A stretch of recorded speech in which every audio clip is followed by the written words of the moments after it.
حضور کے دور میں بھی آپ کو عزت دی جاتی تھی، عزت کی نگاہ سے دیکھا جاتا تھا۔ سیدنا ابوبکر صدیق کے دور میں بھی عزت دی جاتی ہے، عزت کی نگاہ سے دیکھا جاتا ہے۔ سیدنا عمر بن خطاب رضی اللہ تعالی عنہ کے دور میں بھی یہی معاملہ رہا۔ سیدنا عثمان غنی رضی اللہ تعالی عنہ کے دور میں بھی یہی معاملہ رہا۔ سیدنا امیر معاویہ رضی اللہ تعالی عنہ کی جو حضرت علی سے جنگ ہوئی، جس کو جنگ صفین کہا جاتا ہے،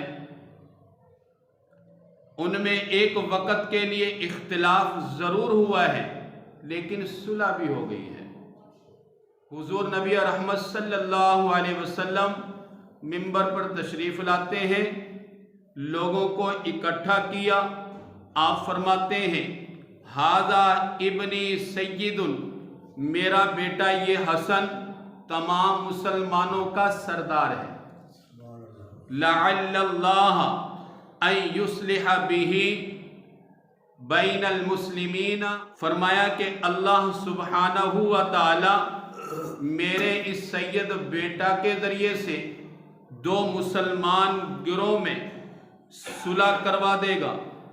سیدنا امام حسن رضی اللہ تعالی عنہ کا دور آتا ہے، آپ خلافت کو سنبھال لیتے ہیں، 6 مہینہ تک آپ خلافت کو سر انجام دیتے ہیں۔ 6 مہینہ کے بعد آپ استعفیٰ لکھ دیتے ہیں کہ میں خلافت نہیں لینا چاہتا۔ جناب سیدنا امیر معاویہ رضی اللہ تعالیٰ عنہ کے ہاتھ خلافت کو سونپ دیا جاتا ہے۔ کچھ شرائط کے ذریعے سے سیدنا امیر معاویہ رضی اللہ تعالیٰ عنہ اس خلافت کو لے لیتے ہیں۔ کچھ ہدیے اور تحفے بھی جناب امام علی مقام سیدنا امام حسن رضی اللہ تعالیٰ عنہ کو دیا جاتا ہے۔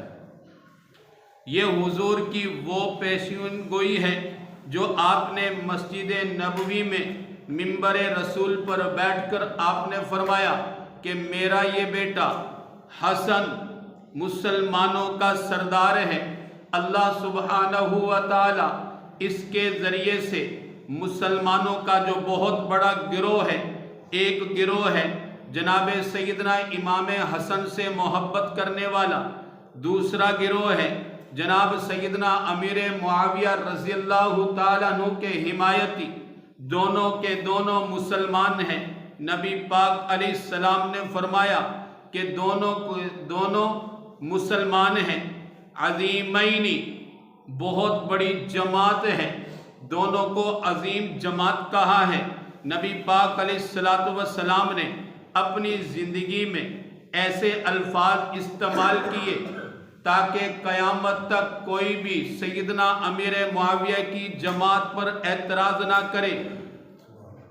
عظیمتین کہا، مسلمین کہا کہ مسلمان ہیں، بڑی جماعت ہے، چھوٹی جماعت نہیں۔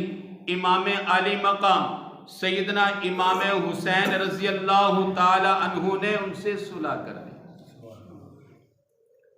جب صلح ہو گئی تو اختلاف کی بات ختم ہو جانی چاہیے۔ جن میں آپس میں ناراضگیاں تھیں، لڑائیاں ہوئی، اختلافات ہوئے، اللہ سبحانہ و تعالیٰ نے وہ موقع بھی دے دیا کہ صلح بھی ہو گئی۔ نبی پاک علیہ السلام کی بات سچی اور درست ثابت ہوئی۔ میرا ایمان ہے نبی پاک علیہ السلام نے جو پہلے ہی پیشین گوئی فرما دی ہے وہ حق ہے، وہ سچ ہے، اس پر ایمان رکھنا ہمارے لیے ضروری ہے۔ دونوں بڑی جماعتیں جنتی ہیں، بولو بھی، دونوں بڑی جماعتیں جنتی ہیں، مسلمان ہیں، ان کے ایمان میں ذرہ برابر بھی شک نہیں کیا جا سکتا۔ سیدنا امیر معاویہ رضی اللہ تعالی عنہ نے صلح حدیبیہ کے بعد ایمان قبول کر لیا۔ فتح مکہ کے بعد اپنا ایمان اپنے ابا جی ابو سفیان کے ساتھ اس کا اظہار کر دیا۔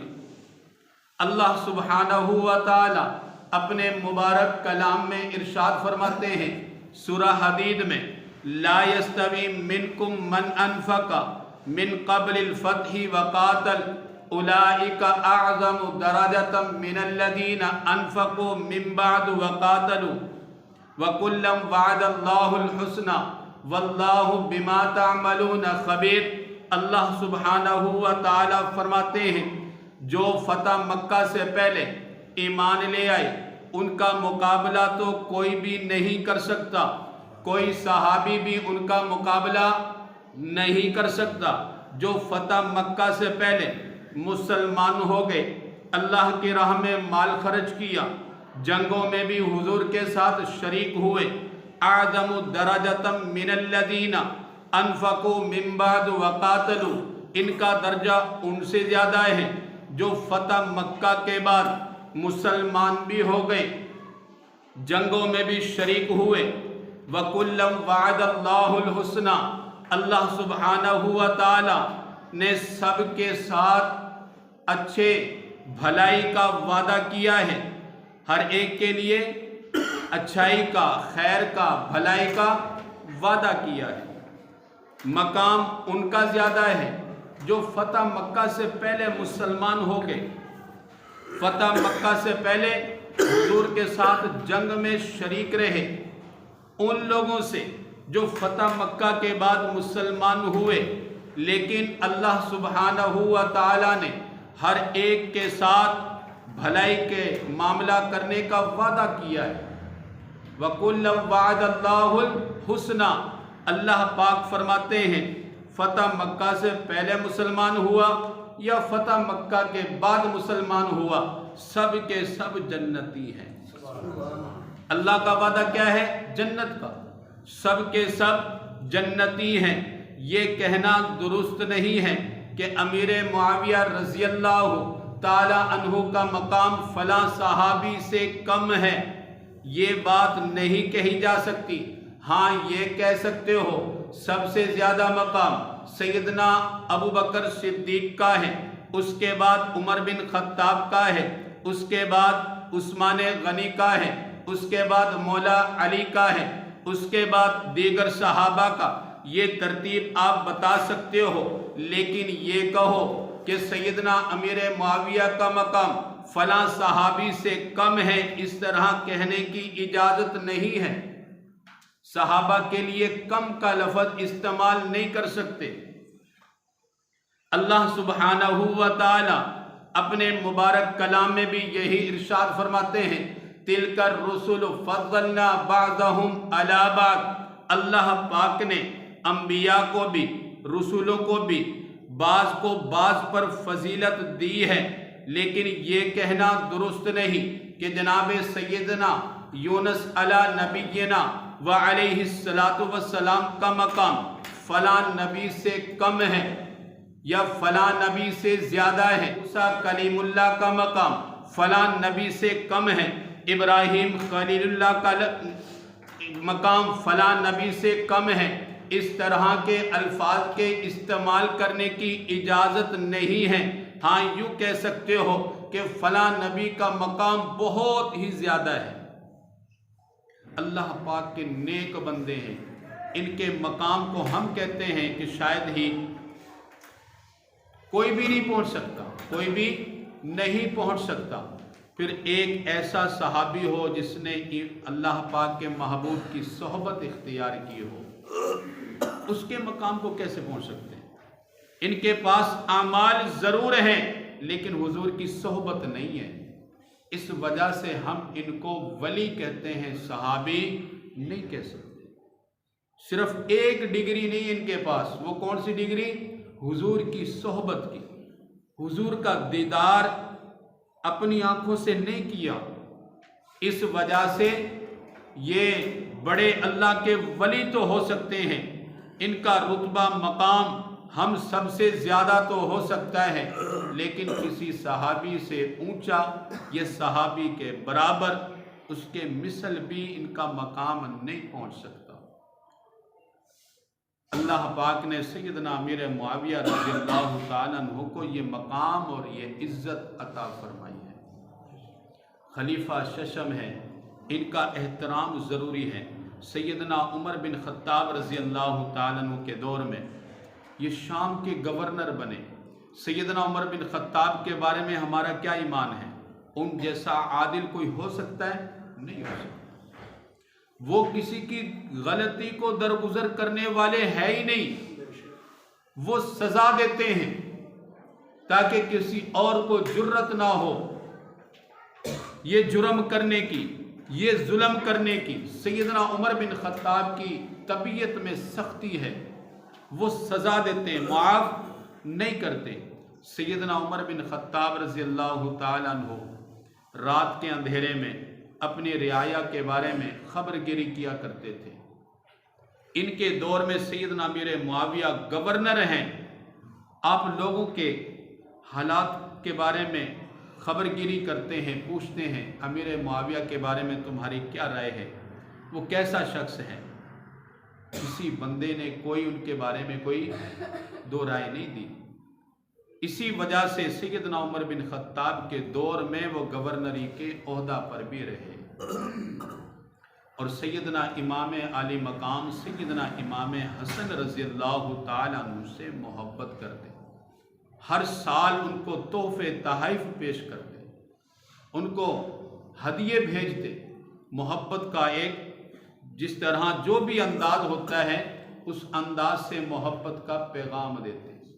حضور نبی رحمت صلی اللہ علیہ وسلم نے جنتی ہونے کی بشارت ان کو اپنی زبان نبوت سے ارشاد فرمائی، اول جیش من امتی یغزون البحر فقد اوجبوا، فرمایا کہ جو میری امت میں سے سب سے پہلے بحری جہاد کرے گا، بحری جہاد کرے گا، اس کے لیے جنت واجب ہو چکی ہے، اس کے لیے جنت واجب ہو چکی ہے۔ کائنات کا سردار، نبیوں کا امام، تمام امتوں کا سردار، ہاں جی، وہ کہے کہ جنتی ہے اور ہم کہیں کہ نہیں، ہمارے کہنے سے کچھ فرق نہیں پڑتا۔ اوپر تھوک پھینکو گے تو کہاں آئے گا؟ اپنے اوپر ہی آئے گا۔ حضور نبی رحمت صلی اللہ علیہ وسلم نے جو مقام ان کو دے دیا ہے، جو عزت ان کو دے دی ہے، ان کے بارے میں یہ صحیح اعتقاد رکھنا یہ ہمارے لیے ایمان کا حصہ ہے۔ اللہ سبحانہ و تعالی صحابہ کی آپس کی محبت، اس کے بدلہ میں آپ نے فرمایا کہ ان کے لیے جنت کا وعدہ ہے، سب کے لیے جنت کا وعدہ ہے۔ کُلًّا وَعَدَ اللَّهُ الْحُسْنَى، ترجمہ کے ساتھ اس آیت کو پڑھیں گے، یہ صحابہ کے بارے میں ہے، فرمایا ہر ایک کے لیے جنت کا وعدہ ہے، اللہ نے وعدہ کیا ہے۔ کس نے وعدہ کیا ہے؟ اللہ کا وعدہ ہے۔ ان اللہ لا یخلف المیعاد، اور اللہ پاک تو وعدہ خلافی کرتے ہی نہیں ہے۔ جب اللہ پاک نے کل، عربی کا لفظ ہے، کل کا معنی ہوتا ہے ہر ایک کے لیے، جس نے بھی ایمان کی حالت میں میری زیارت کر لی، جس نے بھی ایمان کی حالت میں میری زیارت کر لی، اللہ سبحانہ و تعالی نے اس کے لیے جنت کا وعدہ کر دیا ہے۔ یہ بات ذہن میں رکھیں۔ ایک جگہ اللہ سبحانہ و تعالی ارشاد فرماتے ہیں، ان الذین سبقت لہم من الحسنى، جن کے لیے اللہ پاک نے جنت کا وعدہ کر دیا ہے، اولئک عنہا مبعدون، تم کہتے ہو کہ وہ پھر بھی جہنم میں جائیں گے، جہنم میں جانے کی تو دور کی بات، اللہ پاک ان کو جہنم کے قریب سے بھی نہیں گزارے گا، اللہ پاک ان کو جہنم کے قریب سے بھی نہیں گزارے گا۔ ہر ایک کے لیے اللہ سبحانہ و تعالی نے جنت کا وعدہ کیا ہے۔ مقام ہر ایک کا الگ الگ ہے، عزت ایک سے دوسرے کی زیادہ ضروری ہے۔ جس طرح ایک کلاس میں بہت سارے بچے ہوتے ہیں، بہت سارے بچے ہوتے ہیں اور سبھی کامیاب ہوتے ہیں، سالانہ امتحان میں سبھی کامیاب ہوتے ہیں، لیکن کسی کے نمبر